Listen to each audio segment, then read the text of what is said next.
સંભ્યો એટલે મારા હસબન્ડે કહ્યું, તારી પાસે ફક્ત 10 મિનિટ છે. આ 10 મિનિટમાં પ્રસાદી બનાવીને તૈયાર થઈ જાય તો હું તને મંદિરે લઈ જાઉં. મેં પણ તરત જ ચેલેન્જ એક્સેપ્ટ કરી લીધી. 1 વાટકી ઘઉંનો લોટ લીધો, તેમાં થોડું ઘી ઉમેર્યું, 900 વોટ ઉપર 30 સેકન્ડ માઇક્રોવેવ કર્યું. ધીરે ધીરે બાકીનું ઘી ઉમેરતી ગઈ અને 1 મિનિટના અંતરે હલાવતી રહી. આમ કુલ 4 મિનિટમાં લોટ સરસ શેકાઈને ગોલ્ડન થઈ ગયો. 4 મિનિટમાં લોટ સરસ શેકાઈ ગયો. ત્યારબાદ તેમાં 1 વાટકી કરતાં થોડો ઓછો ગોળ ઉમેર્યું.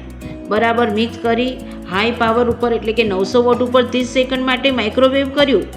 પછી ફરી એકવાર સારી રીતે હલાવીને તરત સુકડીને થાળીમાં પાથરી દીધી. આ ભગવાનને પ્રસાદ ધરાવ્યો. પછી ઘરે બધાએ ચાખી. બધાએ કહ્યું, માઇક્રોવેવમાં પણ આવી સરસ સુખડી બને.